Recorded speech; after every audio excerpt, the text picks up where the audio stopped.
Friends, this is Dale Berkaba, and we are back with another episode of Living Your Best Life. And excuse me, this is a program that I put together to connect with other people, to kind of get a feel for what they do to live their best life. And I'm looking for a lot of everyday people, unique people, creative people, interesting people, and so we bring all kinds of people on. And my thoughts are everybody has a story to tell and Mhm. everybody can be an inspiration. And so that is part of why I do this. And so if you would welcome my guest this week is Thasia Anne Lunger. And uh, welcome to the show. Thasia, would you tell us a little bit about yourself? And uh, thanks for being on. Oh, no problem. Thanks for having me. I am a poet, a social worker, a great grandmother. I do a lot of social advocacy in the community, especially in the area of women's needs. And I address a lot in my poetry. I actually have a poetry book called Subtle Shade of Bruise, which helps someone understand what it's like to be in the middle of domestic violence. And then Mm. in the book, it also tells them where to go get help and how to get help, and warning signs so they know, maybe they didn't know if they were in that situation, and then they start to realize that they really are. Um, and I use that. I am a survivor of domestic violence, so I have an expertise I wish I didn't have, but Mm. after 17 years, you figure out a few things, and that's how I came up with the warning sign list. I wish somebody had told me those things back when I was a kid, or 16 when I met him. But Right. so that's a big part of what I do. But I worked for a nonprofit that did help single working women with or without children to find safe, affordable housing. We felt that that is an inheritable right, that you should be able to afford to live in a comfortable place and not be afraid of gunshots at night and things like that. So um, that's a lot of what I do. And I was so excited when I found out about your show, because I actually have my own show similar to this called Poetry, Prose, and Personalities. And I started that because I realized there were so many people who couldn't get out to all the functions that we had in our community. Either they were homebound, disabled, or just didn't have transportation to get to where the cool stuff was happening. So I started videotaping the cool stuff and bringing it on to a show similar to yours to reach those people. And that's called Poetry, Prose, and Personalities. And boy, have we had some personalities on the show. well, well, wonderful, wonderful. That's one of the things that's kind of interesting. You get all kinds of personalities if you're willing to reach out to all kinds Yes, of different people, absolutely. and sometimes that's exciting and interesting, and sometimes that's a little it gets a little crazy sometimes. But Right. that's Yes, kind of the yes, nature of yes. humanity, right? Um, and I will say I recently interviewed another woman who dealt with some physical abuse and things like that. Mhm. Um, and so I love hearing women talk about that and share, just like you were talking about in your Yeah, book. You talk about the tips or whatever, because gosh, we just got to get this stuff out to the public. People need to right, know, like you were saying when you were 16 or whatever, if you knew these right, things, knowledge is power. The more we can help people understand that stuff, right. I think the better our communities and society can be. And so I Mhm. commend you for for your book and some of the work that you're doing there. That sounds really wonderful. Well, thank you. When I was in the situation, I used to write poetry, and then I would burn it, because if it was happy, it made him mad. I was happy about he would say I had to be happy for someone else, and if it was sad, then I of course I was sad because of something he did, and so that made him mad. So I would write it and burn it. Hmm. After I got out, I started saving it in a box under my bed, and my 18-year-old son said, Mom, this stuff is really important. And when I look back and think that this 18-year-old boy who had lived through it with me realized that this stuff could help people. So I called my counselor and I said, I wasn't sure. Is it bad for me to keep writing? Am I dwelling on it, or is this Uh, good? And she said, oh, it's so good. It's so important. So I like to get that out to people that I liken it to taking out the trash. I would write the bad stuff out of me, and then it's garbage and gone, and you are able to move on and just keep writing that stuff out, because in your house you collect trash every week, so it takes more than one or two poems to get rid of 17 years of abuse. So I took those poems. I went to my counselor and I asked her if this was good or not. She said it was great, and she told me to go to a shelter that was probably like 40 miles away. I was over a county line, so that shelter couldn't help me at the time. Now those hmm, kind of rules are gone. They help whoever needs help. But at the time, I went to the executive director of that shelter and I read her after 3 poems. She's like, oh my gosh, we need you. We need you to do these poems while we go out and talk to the public. And within a year, I was actually created their education department and created the warning signs list, which I paired along with my story. So I went to classrooms from kindergarten to college, and I would tell my story and then explain, like, so he did this and this and this. That's warning sign number 2. But I hmm, didn't know that then, So, right. um, and I put it in simple terms, and I geared the whole program. Like I said, we would be talking to kindergartners. You don't tell them the same thing you're telling Right. somebody in college. Right. And I also wrote a little book that it's just like something I self-published, but it's called It's Not Like That at My House. And it compares 2 little girlfriends from school. And one lives in a happy, normal household and brings her friend in, and she'll say, oh, it's not like that at my house. And then she takes her to her house where everybody's walking around scared to death to move, and you Hmm. can't play, and you're not allowed to take that off the shelf and that kind of thing. And it's not like that at my house. So it's Interesting. my way of trying to get somebody to realize, okay, this is how it is in my house, but that's not how it is in everybody else's house. Right. Right. Wow. That's really powerful. You know, that's, uh, I just love that. First off, I love education and I love helping others. I think that's one of the things that I think kind of when well, I've had this idea for a long time about people can Yeah. tell their stories and their stories can probably help other Mhm. people. And so that's probably how this program actually started to percolate and Yeah. turn into something. Um, because I mean, that stuff is gold and Yeah. so important and so needed. So that, thank you. Thank you for what you do. And so with this program, one of the questions that I ask is, so my company's name is Hellagood Life. Mhm. And I ask, that's kind of a word that may mean something to some people or may not, Mhm. and Right. whatever. And so I Right. ask, what does Hellagood Life mean to you? Wow, that's a good one.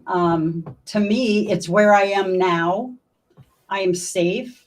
I'm in a secure relationship with a wonderful husband. My kids are grown, and together with my husband, we had 7 children, 15 grandchildren, and 5 great grandchildren. And my oldest son passed away in a car accident. But other than that, out of all those kids, everybody's doing pretty darn well. And the younger ones are going to college and excelling in sports. And so I think right now I'm living a hella good life. Wonderful. I'm glad to hear that. And I love hearing your thoughts on it. And, safety is such an Mm, important thing that um, we often overlook. I yeah, mean, if we're in a safe environment, it's something we don't think about.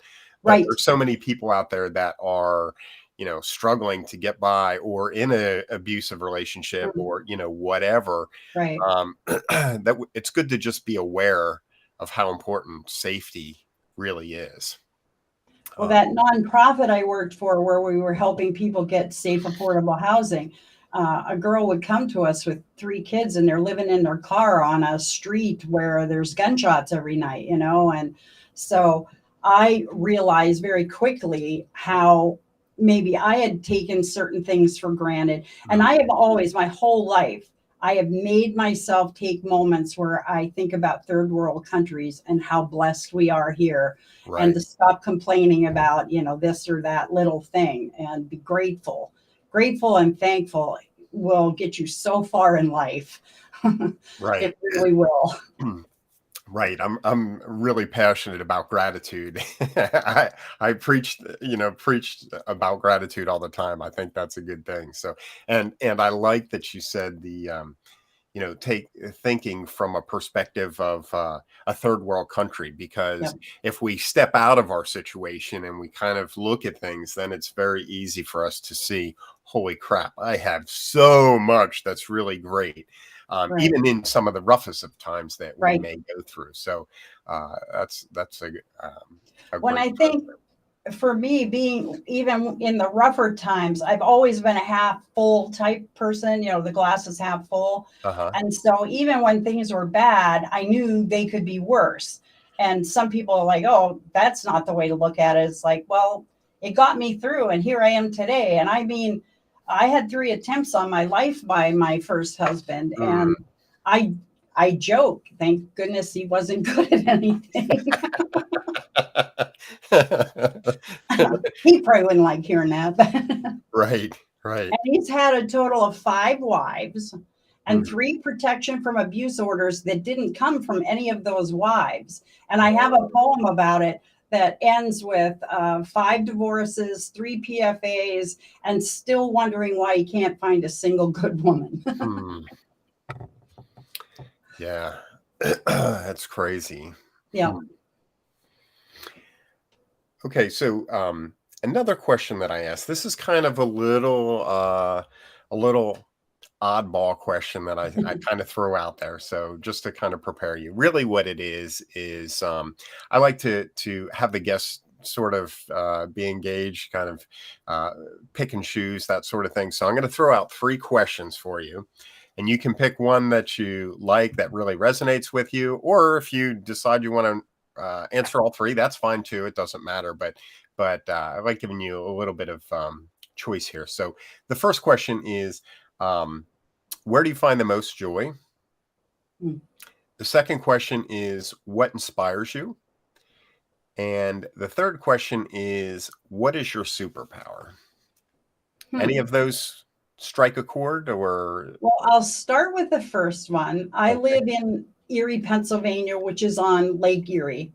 And I think that our city on Lake Erie is blessed more than others because we have 13 miles of sandy beaches because of our peninsula. Hmm. And so all of my life, I've called her my lake that I share with everyone. And so I get so much solace and rejuvenation just going, even if I just have a few minutes to drive around the peninsula and don't get to walk out in the sand or whatever. And we have commonly been third through first in sunsets in the world. Hmm. So I get those on a regular basis. And even if I don't get out to see them, all my friends blow up my phone with their beautiful sunsets. Um, Nice. and then the second, I was going to throw something on the second question, but now I can't remember what it was. What Um, was the second what what question? what inspires you? Okay. Helping other people. I cannot sit by when other people are like, well, that's her problem. It's like, no, I can't sit by. So I'll text her and say, what can I do? Where do you need resources? It doesn't have to be something that comes out of your pocket. It doesn't have to be expensive. But knowing that somebody cared enough to say, hey, do you know about this resource? Have you checked with these people for that situation? It makes them feel cared about, and they are cared about by me. So, Right. um, all right. And then what was the last question? Because I can It's throw something on that too. okay. So the last one was, what is your superpower? I believe my superpower to be that I was gifted from above with words, and in a way that I can take what people are feeling and don't know how to put in words themselves, and I can put them in words. And that's that subtle shade of bruise. People have said, this is what I've been living, and I didn't know how to tell anybody. Wow. And I know that the program that I taught in school, and when I would do that, that school program, I had the warning signs, I told my story, but I also had poetry. And people would come up to me afterwards. In fact, more so than coming up at the school. I had two occasions, one in a Walmart and one at a graduation party, where kids came up to me and said, hey, you're that lady. And I helped my sister. I gave her your warning signs list, and I helped her get away from that bad guy. And one got their mother away from their father. So I know that what I do works, and I feel that's my superpower, being able to help people with words. That's awesome. That's really amazing. Well, cool. What's your superpower? uh, well, so it's funny, turning the spotlight on me a little bit. So really, I think one of my superpowers is being able to create a safe space to have difficult conversations, Yeah. and Yep. trying to keep it civil. I Mm-hmm. think that it's okay to have conflict, but we have to have respect. And so Right. hopefully my goal in life to some degree is bringing people together and making sure it's civil, instead of, like, we have such a divisive country right now. Yes. Yes, we Um, do. I want to bring people together, and I want to create a safe space where they can, share and debate and that sort of thing. And so I think that's something that it sort of comes a little natural to me, That's and so it awesome. seems kind of easy, where I see, some friends or contacts or whatever, like, holy crap, like, you really helped that situation not Right. not go sideways, and I Yeah. appreciate that, and Yeah, whatever. right. So Right. similar to maybe the way you're able to arrange words and create that feeling that people experience. I think that's for me. I create that safe space and try and keep it in a civil and respectful just space, I guess, for lack Yeah. of a better word. But I think that's one of the things that I do pretty well. Well, that's very interesting, because I also have a live performance show that I do once a year that we call WOW, but it's actually titled Women of Word with a Few Man-Made Words. And one of the things I do with that, I like that you say the respectful conversation. We will delve into some really tough subjects through poetry. So I have one poet in particular, Heidi, that I can call on and say, listen, this year we're going to touch on abortion. And I would like you to take the pro side, and I will take the anti side, or whatever. But we do it through poetry in a way. There is no argument. My pro side is I do a poem about a man who I can't say aloud, but was participated in the fact that his girlfriend had two abortions. And Hmm. that haunted him when he was in his 40s, haunted him big time. And he said there was a time he was driving up to a crosswalk, and there were these kids going by, and he thought, oh, if I'd had a son, he would have been about that age now. Uh, And then there was a time he was parking his car in front of a tux place to go into another business, and he saw a father like helping his son getting ready in a tux, and he thought, oh my, if I'd had a boy, he'd be graduating now. And so it isn't like, you have no right to have an abortion. It is just the other side of who all gets affected. And the mothers, I have actually counseled with mothers who are sorry they did have an abortion. I'm not anti, I'm just here to help you get through whatever it is, and to try to get people to see both sides of the issue. And we've done mental illness the same way, because there are still people out there that say, oh, it's all in your head, or you're just looking for attention. right. When I have personally been in the trenches with people who are desperate not to feel that way. And so we try to do somebody will do a poem that's really insensitive, and other people will do the like explaining to them, no, that's not it at all.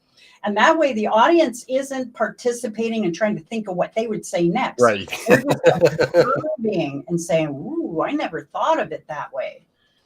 And I have had people come up to me after the show to say, I never thought about it in the father's perspective before. And that's okay. Now you do. Right, right. Yeah. Well, and I think that's the thing.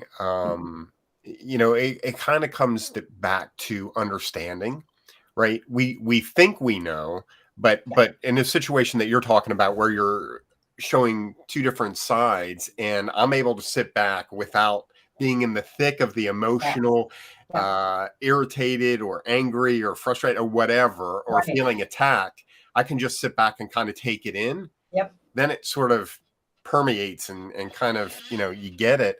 Yeah. So I think boy, that sounds really awesome and a great way to create that understanding, because if we get understanding, we can cross serious bridges and and kind of eradicate some of this division that we have out into the world, I The think. So, hatred, try to get rid of the hatred. yes.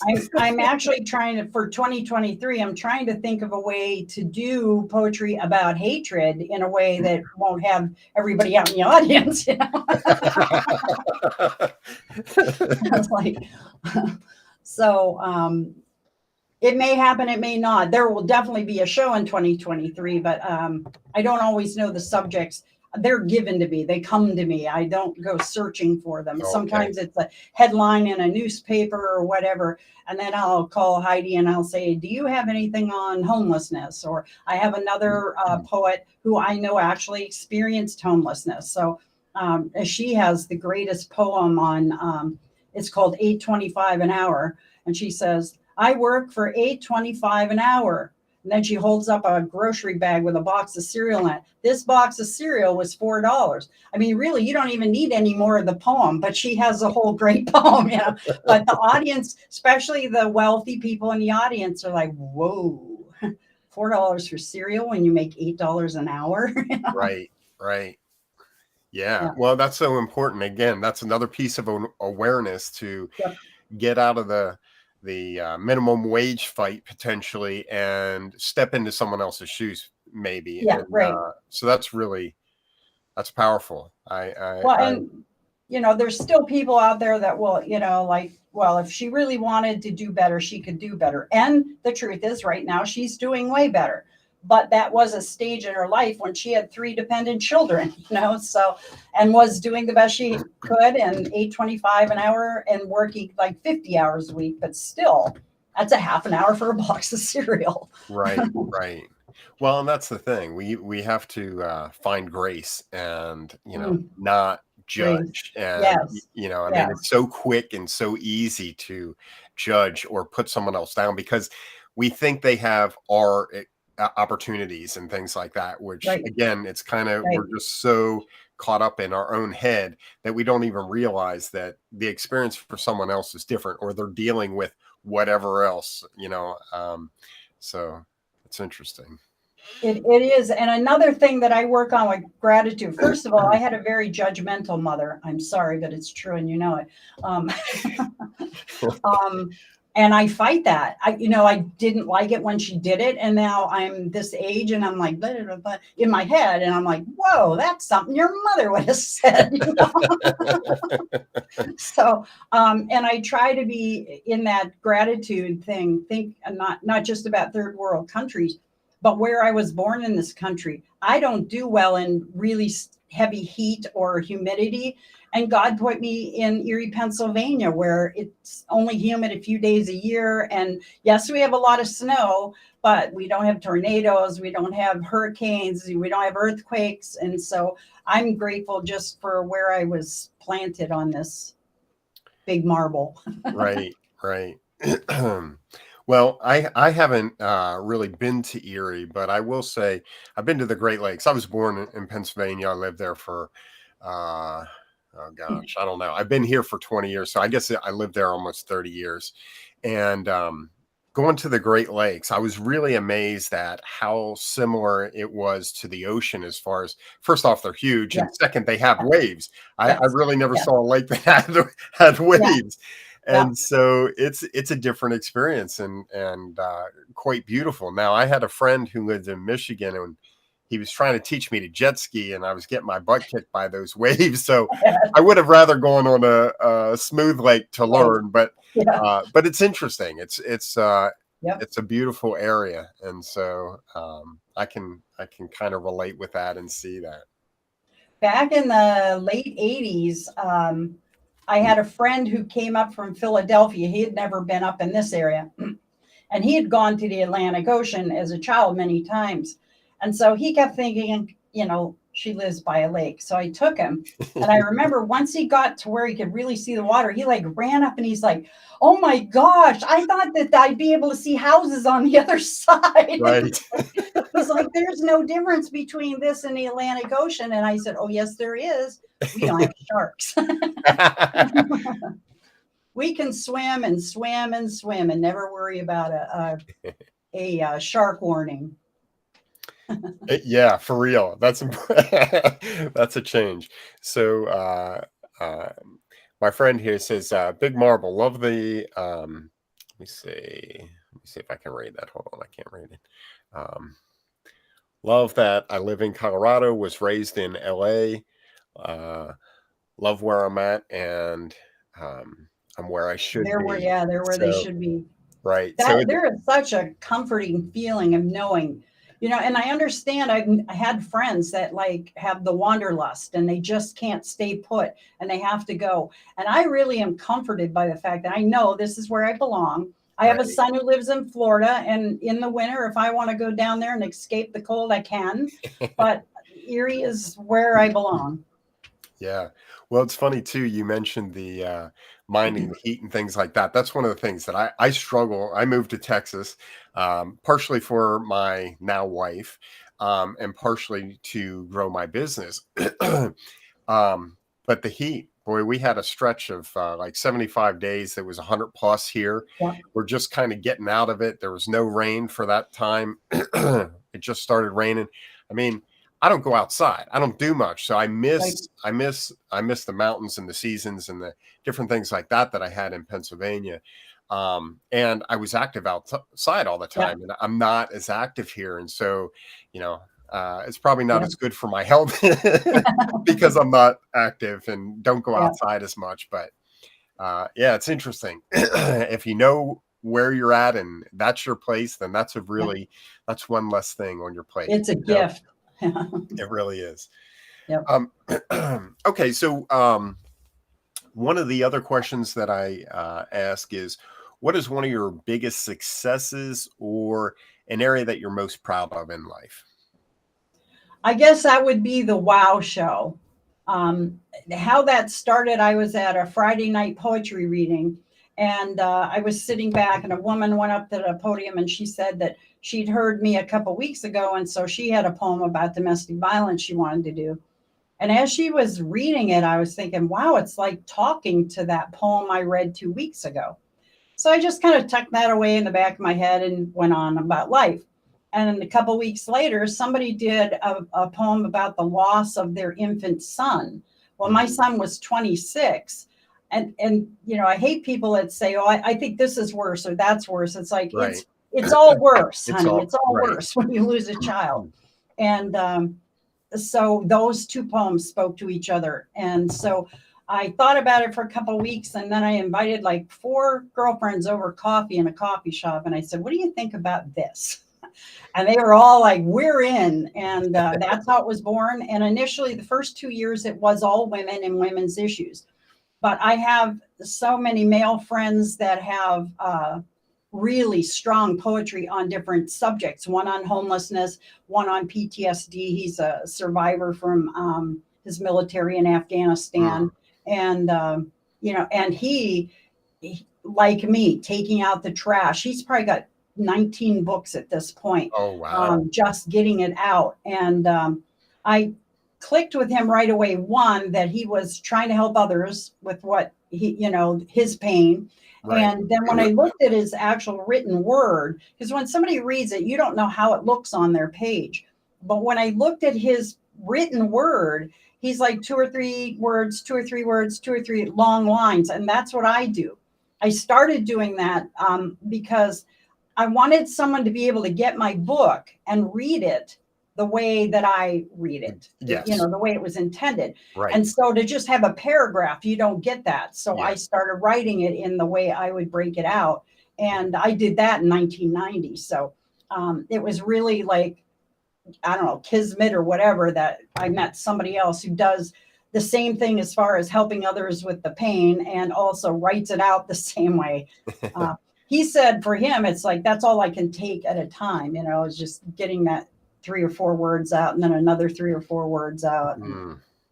So, Yeah, interesting. Yeah, I think to get the tone and the flow and really the impact, mhm. that's a great way to be able to read it. And so, yeah, in paragraph form, Yeah, it would be tough because it just all flows together, and you kind yeah, of miss a lot of the absolutely. punch from from the true understanding of where you're going with things. So that sounds I have friends who are great poets and I buy all their books, but some of them I've heard the poem read and it's like, right, I just don't, I'm not able to do it this way. right. So it works for me. That's all I can say. Well, so we didn't talk about this before, but I'm curious now that we're in the middle of conversation. Is there a poem that you would be willing to share, or is this something? I mean, I'm putting you on the spot, so if you have something that you can go with, that's great, and if you don't, that's fine too. But I thought I would ask. Well, and I didn't think of it. I actually have a bag right behind me. Can I just spin around and grab it or will that Sure. Yeah. disrupt everything? Yeah, that'd be fine.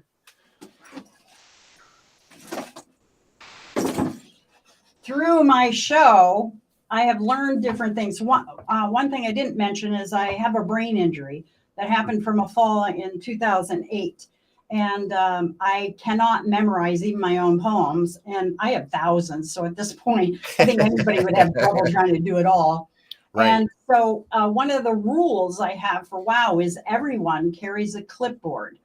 And I've had people who argued with me, oh, I have it all up here.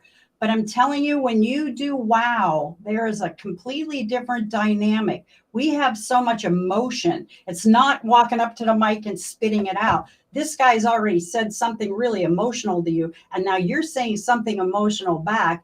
And I've seen people who know them all go completely blank. So everyone has to carry a clipboard. And then I have tried to show them the ease of what I do, but they won't. Everybody carries a clipboard and flips the papers over. I carry it upside down and then they just drop down. Oh, It's so there you much go. simpler. So I had this group together because I was doing a thing for an event about family. Okay. And I already explained that my family is like completely all over the place. Right. My husband had 2 natural and then 3-step, and then I had 2 natural that then become his steps. And in our family, there are no step parents. It's all mad love. We have mad love for each other, and that's all there is. There is no differentiating. So Beautiful. this is called apple core. Okay. My tree of life, from an apple core, sturdy, strong, branches out in a bouquet of shade, thick enough to hold on to, buoyant enough to flex and give, shifting under the weight of our wounded, and strong enough to bear all things. That's it. Wonderful.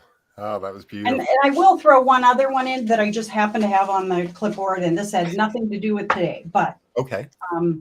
I like this one because I think everybody has had past struggles, and it's all in here and here, whether you let them keep you on the couch or you let them help you grow.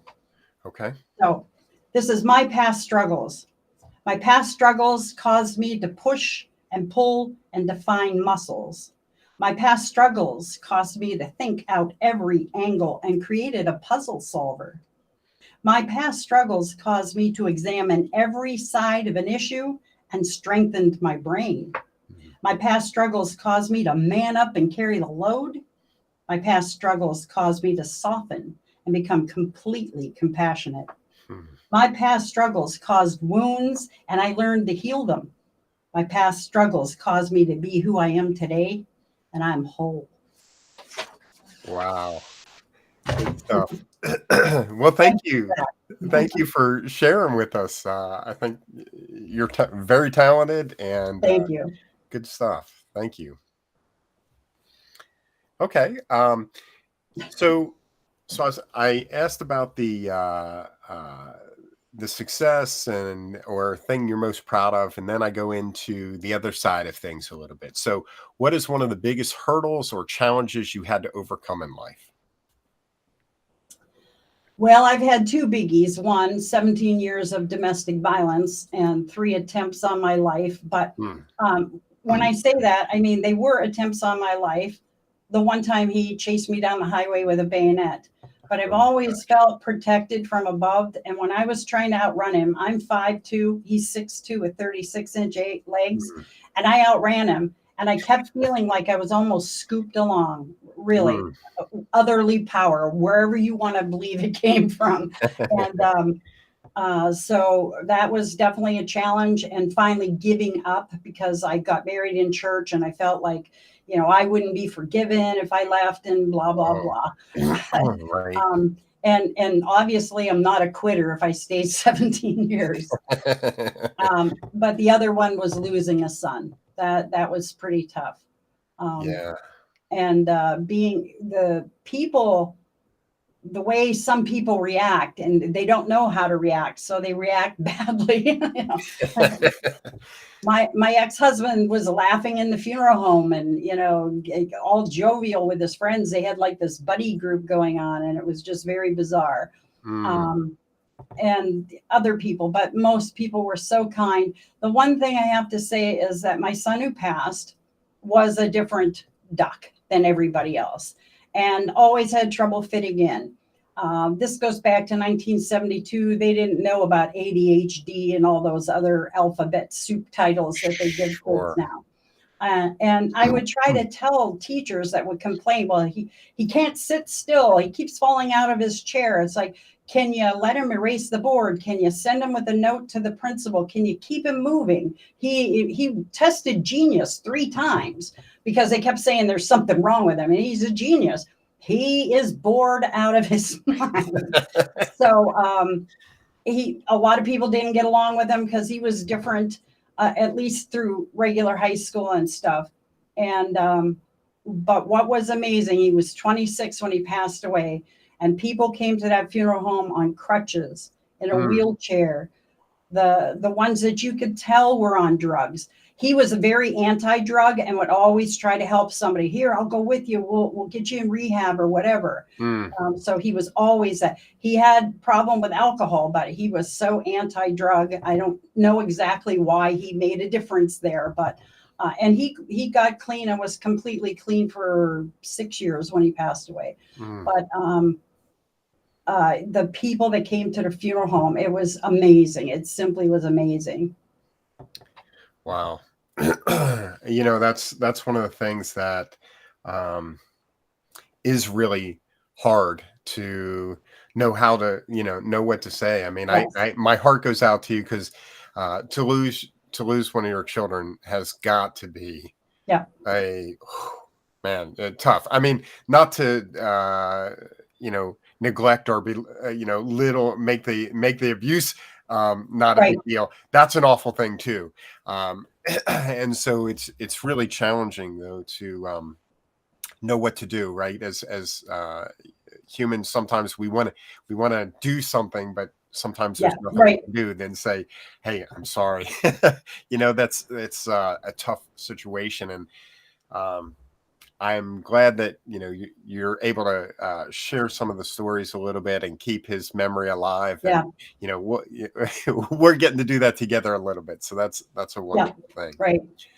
One Um, of my aunts came to the funeral home with a grocery bag with 2 loaves of Italian bread and some butter because that's what she knew to do. right. It really touched my heart because she felt she had to do something and doesn't have a lot of means or whatever, but that's what she thought she could contribute. And some people were snickering, and I'm like, don't you dare, Right, right, don't you dare. This is her heartfelt. This is right. what she needed to do. So Very good. Yeah, that's one of the things, again, that kind of goes back to that judgment thing. It's Yes. so easy to Yeah. throw judgments around, Yeah. but, Yeah. just, taking it in and understanding, this person's doing what they feel they can do and Yeah. all they can do maybe or whatever, right? So, Right. um, yeah, that's Well, and let interesting. me throw this out there for people who don't know what to do. Okay. I got cards every day for 42 days. On the 43rd day, when I opened the mailbox and it didn't have one, there was a letdown, because you just knew somebody was thinking about you. Right. So wait a couple weeks and send a card and tell them you're still thinking of them. That really helps. There you go. That's a great tip.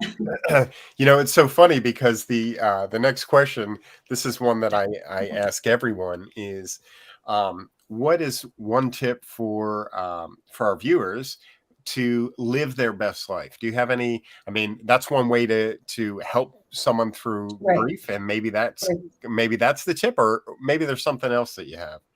Any thoughts? Um, be real, stay true to who you are, and don't stop trying. This one book that I'm in, 20 Lives Ignited, is about 20 women who are over 60. All of us are over 60, some are over 70, and still getting out there and doing things and doing the things that make us happy and helping others. Probably over half of them are in some kind of business situation that is helping, like coaching or something like that, that is Hmm. still helping others. So keep helping others, and that will make you feel fulfilled. It really will. Right, right. That's such a powerful concept when you really take that to heart and you Yeah. get out there and you volunteer or you do Yeah. whatever, even just uh, you know helping a neighbor or someone that's grieving or Right. whatever it may be. Littlest things. It doesn't have to be big and miraculous all the time, but boy, it just does create that sense of contentedness and happiness and uh, some stuff that sometimes we don't have if we're always chasing whatever, Right. Right. right? One of the things that I sometimes work with seniors in a poetry writing class, and a couple different times they've shared how sad they are because they're kind of living in a small home and they don't get out much. And, they could get out, but they don't get out much. And and I miss having a dog and I'm not allowed to have a dog there. Well, there are a lot of no-kill shelters that if you sign up the paperwork to be a volunteer, you could come and pet cats for a couple hours a day, or go sit with the dogs or walk the dogs if you're physically capable, and so Right. on. So there are ways to find your way around. Like, I would love to have a horse again. Right now, I'm living in the middle of the city. So I've been talking to my husband about going volunteering at this place where they take disabled children around on a horse. And at least I could be around horses again. So Right, right. find a way. Yeah, yeah, I love that, and, it's so funny, because again, that's something that we don't often think Right. about, the Hmm. opportunities that are out there, like Right. going to pet a cat and, first off, that adds, joy to yourself or, Right. I mean, if being around Mhm. pets and things like that actually is a healing thing for Yes, us it as is. humans, but also how's that supporting the animals? So that's Yep. uh, that's Yep. really good. But yeah, I love that. And as you're talking about like the horse, if you're going to that community and helping the disabled children and getting to Yeah. get your Yep. need of Get my horses, I mean, there fix. you're kind of helping. That's good stuff. Yeah. Um, so I guess where can people follow you or find you or uh, Well, I do connect have to a you? website, www.thasiaanne.com. And my name is Asia with TH in front, because I know after this is over, you're going to be like, how do you spell that? It's just THA. There you go. So it's just Thasia Anne, not the last name. And they're run together as one word, thasiaanne.com. Okay. And my website is Poetry's Productions, and that covers my TV shows, my live performance, and all that. And on that website, you can see some of my poetry, you can see my books, you can see some videos that I've done. Even one time I collaborated with an animator, and he took my poem, Panhandler, which was about panhandling for words. and he did an animated. So that's on my Oh, website. It's pretty cool. interesting. Yeah, fun. That sounds cool. Well, very good. Well, thank you so much for joining me today, for your time, sharing your It stories, was sharing a great. little bit of poetry with us. It's You know, great. you're a interesting person. You have an interesting story, so I appreciate that. Well, And I love what you're doing, and just the name Hellagood Life. That's awesome. well, good. Thank you. And so, for you guys that are watching, anyone want to be interviewed and get on the show, share down in the comments that you're interested. Just say, "Hey, I'm in," and I'll reach out to you, and we can get something on the books. And if you like this video, please, smash the like button, share it with your friends, someone that you think would really enjoy this. And if you're over on YouTube, please subscribe to the channel. And so uh, here we are at the end. And, I share this sometimes. Life is messy, but living doesn't have to be. Right. So that's kind of my little thing there. And thanks again for being on, Thasia. It was wonderful talking to you. Any other last thoughts before we head off here? Just check me out on my website. And if you are in this area and would like a poetry workshop, I work with seniors, I work with youth. The seniors are fun because they start remembering things as they're writing a portrait poem with me. And the kids are like, they didn't know about this part of their, and that's what happened to me. I was in seventh grade when somebody said, write a poem, and that's how it all started. So really, I'd never done it before then, and I haven't stopped since. So yeah, just check out the website and get in touch with me if you want to get together and do some kind of program or project or whatever. Wonderful, wonderful. Well, thanks again, and thank you all for watching. And with that, we'll sign off. Peace, Bye. love, and respect. You guys have a great day. Yep.